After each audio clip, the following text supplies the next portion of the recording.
मराठी नाटक, मालिका आणि चित्रपट यामध्ये आपल्या अभिनयाद्वारे रसिकांच्या मनावर अधिराज्य करणारे ज्येष्ठ अभिनेते श्रीयुत बाळ धुरी यांच्याशी आपण गेल्या आठवड्यात आजचे पाहुणे या कार्यक्रमात बातचीत करत होतो. आज हीच बातचीत पुढं चालू करूया. पुन्हा एकदा आपलं कार्यक्रमामध्ये स्वागत. मराठी इंडस्ट्रीतल्या कलाकारांच्या बाबतीत माझं वेगळं मत होतं. ही मंडळी अतिशय बेशिस्त असतात. पण म्हणे मी जयश्रीबाईंच्यावर सुगंधी कट्टा ज्यावेळी केलं त्यावेळी माझा तो भ्रम दूर झाला. म्हणजे ही बाई सेटवर यायची तीच मुळी संपूर्ण तयारीने सीनचा सगळा अभ्यास करून आल्यानंतर खुर्चीवर बसणं वगैरे हा प्रकार नाही. आली की चला रेडी, कॅमेरा कुठे आहे, काय वगैरे काय, म्हणजे इतकी तयारी त्या बाईची असायची. आणि ते बघितल्यावर मी चाट पडलो, म्हणजे काय तयारीची आहे. नुसतं म्हणजे इकडे तिकडे लक्ष गप्पा मारत बसलं हे कर असला प्रकार नाही. आपला सीनचा अभ्यास कंप्लीट मेकअप करून आल्या अशा की कामाला सुरुवात. हे मी त्यांच्याकडे पाहिलं, असं मला डॉक्टर लागू बोलले. नाटकाच्या पार्श्वभूमीतनं आपण या कलाक्षेत्रात आला, तशा बाई त्यातनंच आल्या होत्या का त्या चित्रपटात? नाही, ते मी मगाशी म्हटलं नाही का, तिचं म्हणणं काय होतं, इव्हन मोहन वाघांनी सांगितलं होतं, ते वीज म्हणाली धरतीला आलं होतं. त्यावेळी कानेटकर वगैरे सगळे मागे लागले होते मोहनच्या की जयश्रीबाईने विचार. त्यावेळी मोहन वाघने म्हटलं होतं की त्यावेळेला की तू फक्त हो म्हणायचं, पहिली जाहिरात मी 25,000ची करतो. काय तर ती काय म्हणाली की म्हणे काय होतं, मी पाहतो हे लोक येतात ना रात्रीचे दौरे बिवरे करून, आणि क्लोजअप असल्यानंतर डोळ्यावर त्याचा परिणाम दिसतो. मला ते नको आहे की फ्रेश दिसत नाही. त्यामुळे एक ते पिक्चर नाटक तर नाटक. त्यामुळे मी नाटक शक्यतो अवॉइड केलं, दुसरं काय नाही. त्यामुळे तुमची एकत्र नाटक हा विषयच नाही. कधीच तर खरं रंगभूमीवरच्या कलाकारांना एक वेगळं काहीतरी बघायला. हो नाही ते नाही. चित्रपटामध्ये काम करता करता आता आपण थोडंसं मालिकांच्या विषयी बोलूया. मालिका आणि बाळधुरी आणि जयश्री गडकर असं म्हटलं की डोळ्यासमोर रामायण येतं. रामायणामधला रोल कसा मिळाला दोघांनाही, त्याविषयी काय सांगा? रामायणामधला रोल बाईंचा फिक्स होता आधीच. रामान सागरचं बोलणी वगैरे झाली होती, मी नव्हतो त्याच्यामध्ये. तर त्या दिवशी माझा काचेचा चंद्राचा प्रयोग होता पार्ल्याला, दिनानाथला.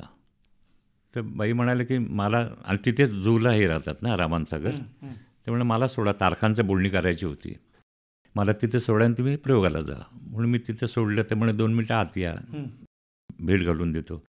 त्यानंतर रामान सागरने तिथे हे पण होते, तुमचे बेंगॉलचे डायरेक्टर होते.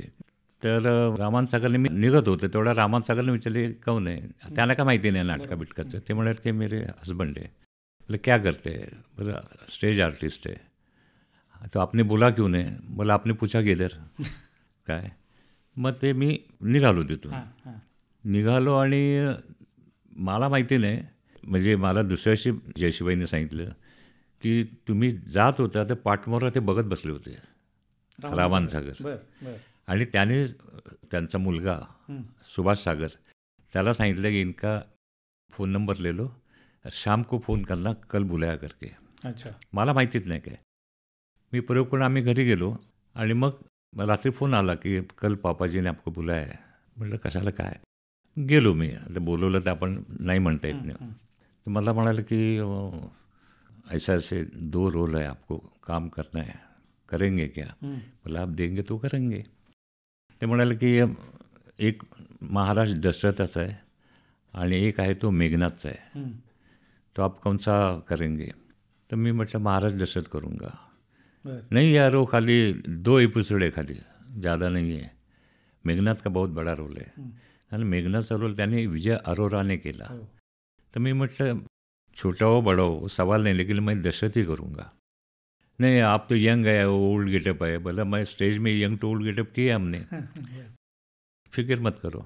आणि मग तो मी रोल केला. तर माझं काम बघून त्याने 2 एपिसोडचे 22 एपिसोड केले. त्यामुळे त्यांना आश्चर्य वाटलं की हा तोच रोल का मागतायत. पण माझ्या मनातच आलं मला तोच करायचा आहे. मला मेघनाथ नव्हतं किती एपिसोड असू दे. हां, असं झालं ते. रामायणाविषयी काही आठवणी आहेत आपल्या, म्हणजे त्याचं जे शूटिंग ती प्रोसेस किंवा त्याच्यानंतर ती मालिका खूप लोकप्रिय झाली. म्हणजे अरुण गोविलला लोक रामच म्हणायला लागले. हो हो. किंवा त्यातली जी पात्र आहेत ती खरंच ती पात्र आहेत असं लोक अगदी अगदी अगदी अगदी. त्याविषयी काय अनुभव आपला? नाही, अनुभव म्हणजे की मी सांगतो ना की आता मंथरा, ललिताबाई वाटायची, ती मंथरा ललिता पवार कौशल्या वाटायची. आता कौशल्याच्या रोलसाठी सुद्धा रामान सागरना जयशीबाईने सांगितलं की देखिए पापाजी मेरे को ना ये कैकेयी करनी है, कैकेयी का रोल मुझे करना है असं सांगितलं सांगितलं रामान सागरला. तर रामान सागरने सांगितलं की देख जयशी, तू मेरे को तेरी जैसी कौशल्या लाके दे दो तो मैं तेरे को कैकेयी देती हूँ. दिग्दर्शकाचा एक व्ह्यू. हो, नाही तो लोक मारेंगे मेरे को ह्या शब्दात सांगितलं होतं ते. ते आता कुठून आणून देणार कौशल्या, असं झालं ते. आणि ही मोठी मंडळी असतात ना, ललिता पवार वगैरे, त्या आल्यापासून बसून होत्या.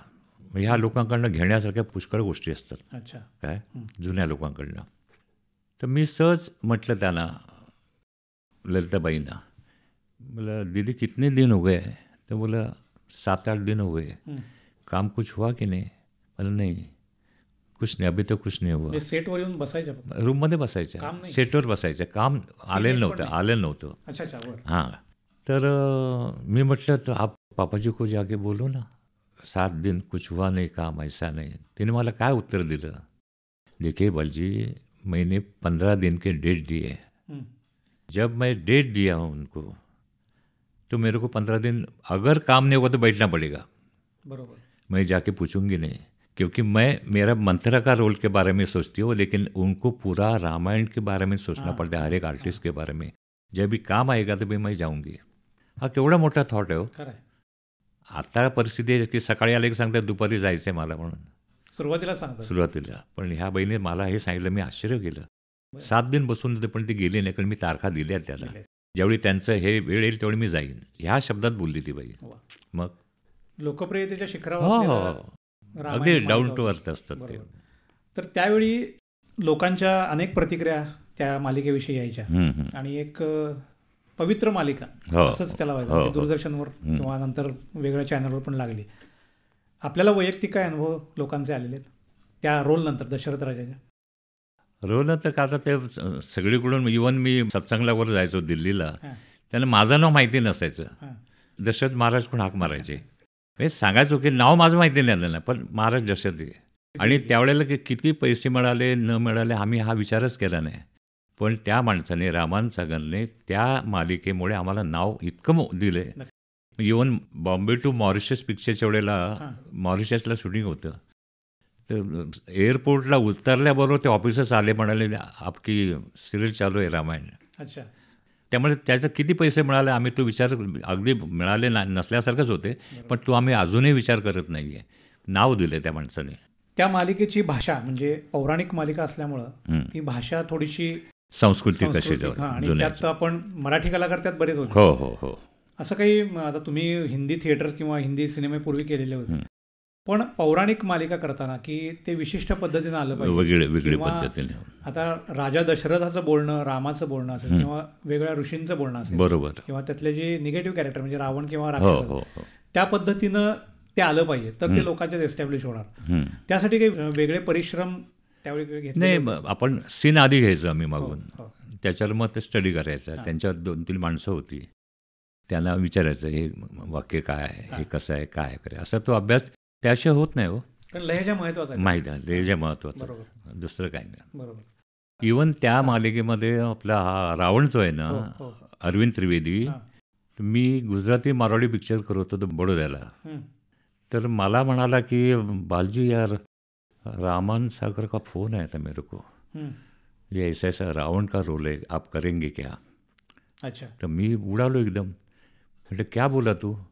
बोला मैंने अभी कुछ बोला नहीं है, क्या करूँ सोच रहा. मतलब पागल है तू, उनको तुरंत बोल देना मैं करता हूँ करके. मैंने वो रोल सुना है, बहुत बढ़िया रोल है, और वो रोल करके तेरा नाम बहुत बड़ा हो जाएगा, हिंदुस्तान में हो जाएगा, हिंदुस्तान के बाहर भी हो जाएगा. तो मला म्हणाला क्या है बालजी आपको मालूम, मैं भी स्टेज करता हूँ, आप भी स्टेज करते हैं. बोला क्या करने का वो मैं तेरे को बता देता हूँ, लेकिन रोल ना मत बोलो, उसको गडबड हो जाएगी पुरी, हा बोलो. मग त्याला मी कसं ॲडजस्ट करायचं सांगितलं. मग संध्याकाळी तुझा प्रयोग असेल तर त्यांना सांगायचं सकाळी प्रयोग आहे, हां. नाही ते तुला दुपारी सोडतील. बरोबर. सकाळी प्रयोग म्हटलं तर सकाळी सोडतील, असं ते ॲडजस्ट करून. आणि तो शूटिंग झाल्यानंतर बऱ्याच ठिकाणी आम्हाला फंक्शन व्हायची ना, तो प्रत्येक फंक्शनमध्ये सांगायचा, हे रावणमय करनेवाला नाही था, हे बालदुर्जी ने मेरे को फोर्स किया. बरं. काय पण जसं नाव झालं मग ते विसरलं, ते नेहमीचं सवय असते ते सोडून द्यायचं. रंगमंचावर काम करणं, त्याच्यानंतर चित्रपटामध्ये काम करणं आणि मालिकात काम करणं, याच्यामध्ये फ्रेमचा फरक भरपूर आहे. हो, कारण आपण नाटकामध्ये आपल्याला फुल फिगर दिसत असते कलाकाराची, मालिकेमध्ये थोडंसं वेगळं असतं आणि चित्रपटात वेगळं असतं.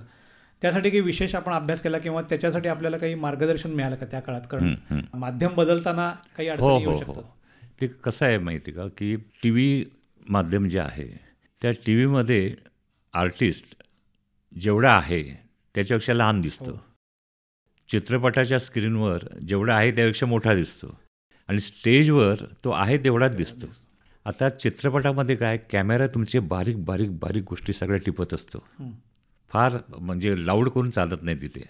काय स्टेजवर कसं असतं की पहिल्या रांगेपासून बाल्कनीच्या शेवटच्या रांगेपर्यंत आवाज तुमचा गेला पाहिजे, म्हणजे ऐकू आला पाहिजे.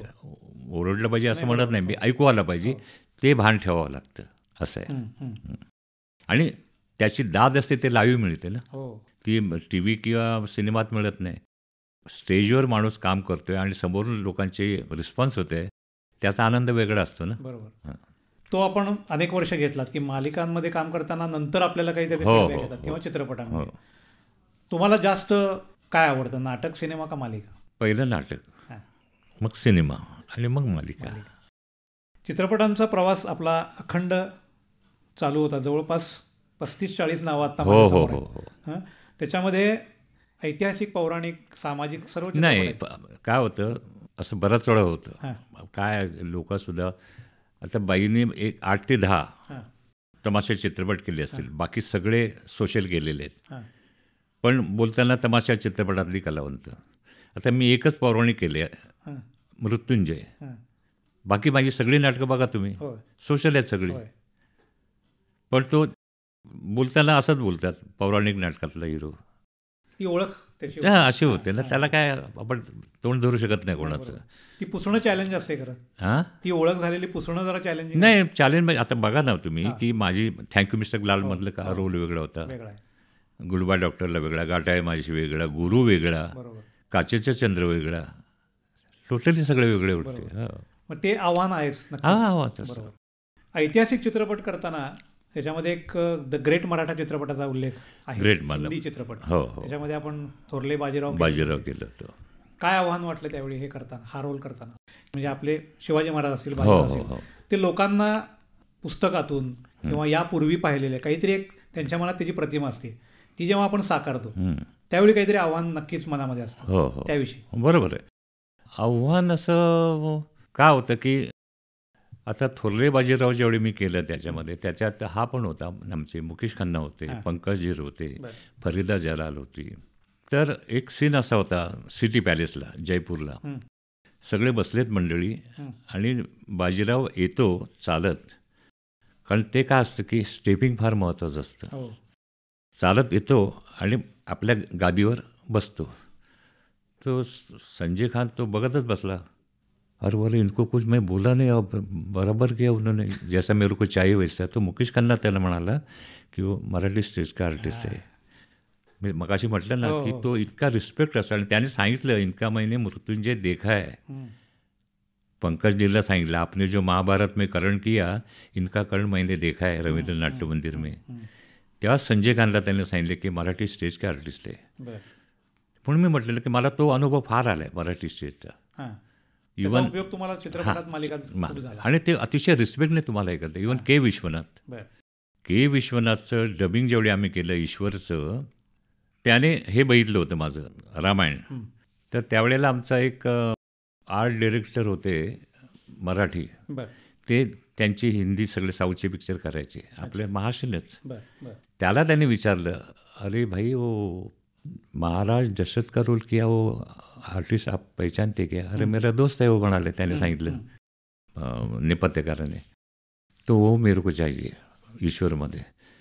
मग मी गेलो. मग त्यावेळेला आमची नाटकं चालू होती हो, दौरे वगैरे. आणि दौरे काय होतं, आपण कॅन्सल करू शकत नाही. हो.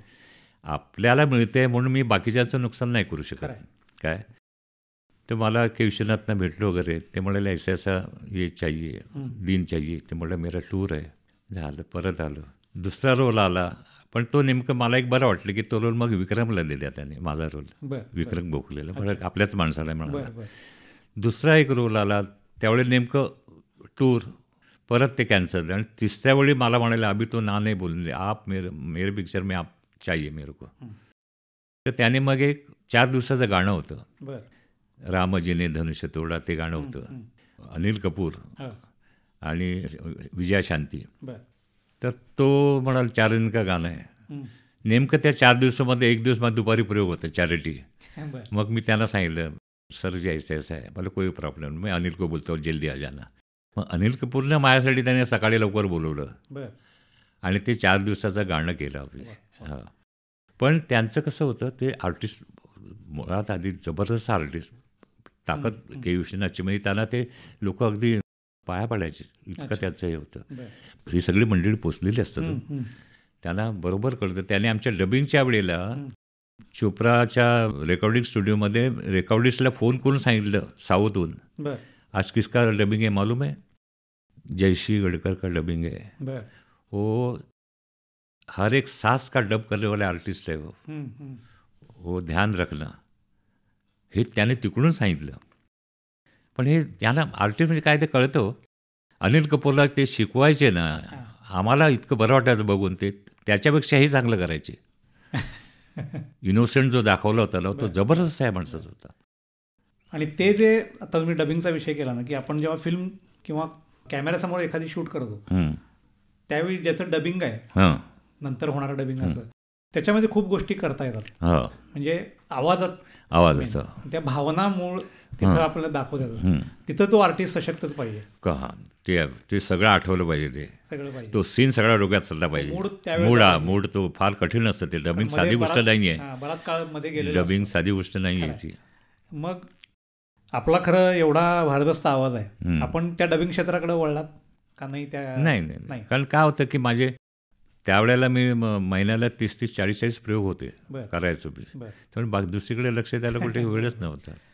वेगवेगळ्या माध्यमात आपण काम करत राहिलेला आहात आणि नाटक, मालिका, चित्रपट याबरोबरच आज OTT प्लॅटफॉर्म आलेला आहे.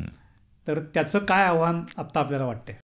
नाही, आव्हान नाही, चांगले चाललेले लोक काम करतात आणि आपली मराठी मंडळी फार छान अगदी त्याच्यात इन्व्हॉल्व झालेली आहे. त्यांनी चांगले चांगले रोल मिळतात, चांगले चांगले रोल करतायत. त्यामुळे एक आनंद वाटतो. असं नाही की बाबा, आणि आता ही टेक्नॉलॉजी इतकी प्रगल्भ झाली आहे, त्यामुळे आता नवीन नवीन मंडळी, दिग्दर्शक असो, लेखक असो, आपापल्या परीने चांगला परफॉर्मन्स करायच्या मागे लागलेले आहेत आणि करतायत. फार चांगलं करतायत. म्हणजे असं म्हणू नये आपण काय केलं नाही, अतिशय चांगले पिक्चर्स देत आहेत, चांगले चांगले परफॉर्मन्स देत आहेत, टेक्निकली चांगलं हे करत आहेत. त्यामुळे आनंदाची गोष्ट आहे. आणि जी मराठी रंगभूमी जी पूर्वीपासून जी प्रगल्भ आहे, आताही प्रगल्भ आहे आणि याच्या पुढे सुद्धा ती ह्याच्यापेक्षा आणखी प्रगल्भ होत जाईल. नक्कीच. मराठी रंगभूमीबद्दल जे बोललं जातं, स्टेजबद्दल, तो फार मोठा. मी यांना सांगतो, तुम्ही तुमचं नाणं खणखणीनं तुम्ही दाखवा ते. आणि हे लोक इतके पोचलेले असतात, त्यांना हाजी आवडत नाही. हाजी केलं की ते बरोबर समजतात कोण काय आर्टिस्ट आहे ते.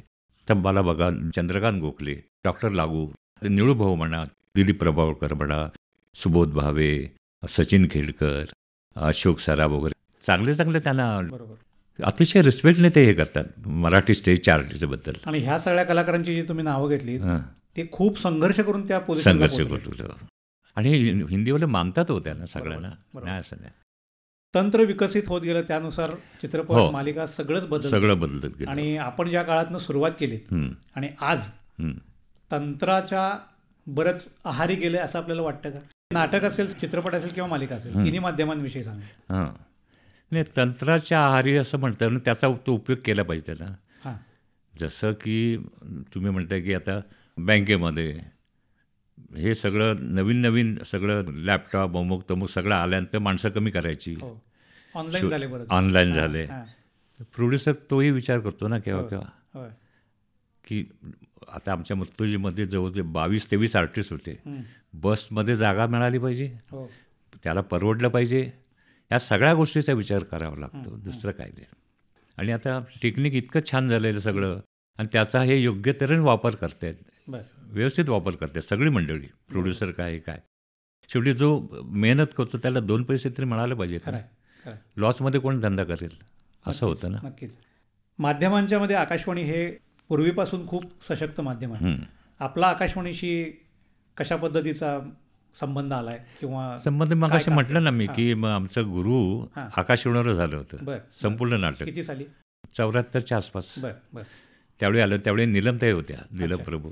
मी म्हटलं ना की ते नाटक झाल्यानंतर त्याचं त्याने 14 भाषेमध्ये ट्रान्सलेशन केलं त्यावेळेला आकाशवाणीवर, आणि त्यांना ते फार आवडलं होतं नाटक वगैरे. साधारण 35-40 वर्षांची आपली जी वाटचाल आहे, कदाचित त्याच्यापेक्षा जास्त असेल, त्याच्यामध्ये आपल्याला वेगवेगळे पुरस्कार मिळाले, आणि पुरस्कार मिळाले की जबाबदारी वाढते. जेव्हा पुरस्कार पहिला मिळाला त्यावेळी काय भावना मनात होती? जे पारितोषिक बक्षीस मिळालं. बक्षीस आता ते कसं आहे की मी त्यावेळेला 70च्या आधी एक एकांकिका केली होती. त्या एकांकिकेला मला बक्षीस दिलं होतं, ते कोणी दिलं होतं? वपू काळेंनी. आणि ते कितीचं होतं? 10 रुपये. त्या काळातले 60 वर्षापूर्वीचे 10 रुपये म्हणजे काही साधी गोष्ट नव्हती. आणि ते मला अजून आठवते, वपू काळेंनी दिले होते ते.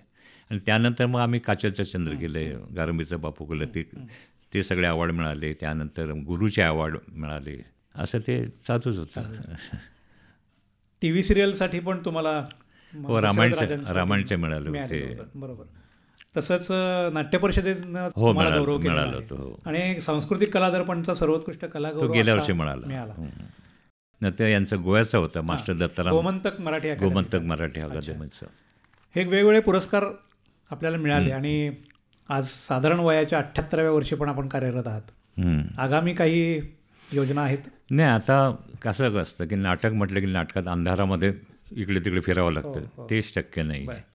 पण आता मी 3-4 वर्षापूर्वी एक पिक्चर केलं होतं, अजून रिलीज झालं नाही. पण म्हणजे ते मागे खैरलांजी हत्याकांड झालं होतं ना, त्याच्यावरच आहे ते. आणि त्याच्यावर हे सगळे इंडस्ट्रीतली मंडळी आहेत. शूट झाले, त्याचं कम्प्लीट झालं आहे, पण लावलेलं नाही, ते काय कळत नाही. शरद पोंक्षे आहे, स्मिता तडवलकर आहे, उपेंद्र लिमी आहे, उदय टिकेकर आहे, प्रदीप वेलणकर आहे, मोहन जोशी आहे, असे बरेच कलाकार. आणि फार सुंदर घेतलं होतं त्यांनी, ते अजून काय कळत नाही रिलीज झालं. सध्या मालिका वगैरे नवीन काही प्रोजेक्ट आहेत? नाही, सध्या तसं काय डोक्यात नाही. किती होतं, 50 वर्ष झाली काम करतोय. त्याच्या आधी 8 वर्ष मिलमध्ये काम केलं. किती वर्ष काम करायचं? पण असं वाटतं का की वाटतं करावं, असं करायची इच्छा फार असते. किंवा आपण पाहत असाल एखादं नाटक किंवा एखादं मालिका, चित्रपट, इथे आपण पाहिजे कलाकाराबरोबर आपण काम करायला, असं आता तर शक्यच नाही ना तेवढं, कारण आता आमच्या वेळेचं कोणी तसं राहिलंच नाही ना. पण नवीन कलाकारांबरोबर काम करण्याची इच्छा आहे का? आणि त्यात जर करायचं असेल तर कोणाबरोबर? तशी बरीच मंडळी आहेत, म्हणजे दिलीप आहे म्हणा, सुबोध आहे, सचिन आहे, बरेच लोक आहेत तसे, आणि चांगली चांगली मंडळी आहेत सगळी तसे. सहचारिणी म्हणून जयश्रीबाईंचा आपला अनेक वर्षांचा सहवास राहिलेला आहे, आणि जयश्री गडकर हे मराठी किंवा एकूणच चित्रपट असेल, मालिका असतील, त्याच्यामध्ये एक आयडॉल व्यक्तिमत्व. तर त्यांच्याविषयी काही करायचे भविष्यात, असं काही आहे डोक्यात? आहे एक, जसं पुस्तक मी काढलं त्यांचं, नक्षत्र लेणं म्हणून, तर डोक्यात आहे एक बायोपिक कराय, म्हणजे संधी आली किंवा तशी वेळ आली तर ते तेवढं एक डोक्यात आहे करायचं. कारण बायोपिक बरेच निघत आहेत, नवीन पिढीला ते कलाकार काय होते माहिती नाही. बरोबर. म्हणजे बऱ्याच चित्रपटांमुळं नवीन पिढी या माध्यमाकडे वळली, असंही घडलेलं आहे गेल्या काही वर्षामध्ये. बरोबर. त्यामुळं जयश्री गडकरबाईंचा चित्रपट, त्यांच्यावरचा बायोपिक लवकरात लवकर येवो अशी सगळ्यांचीच इच्छा आहे. आणि त्यासाठी तुम्हाला मी सदिच्छा पण देतो, शुभेच्छाही देतो. आणि आजचे पाहुणे या कार्यक्रमात आपण सहभागी झालात त्याबद्दल आकाशवाणीतर्फे मनःपूर्वक धन्यवाद. धन्यवाद. नमस्कार.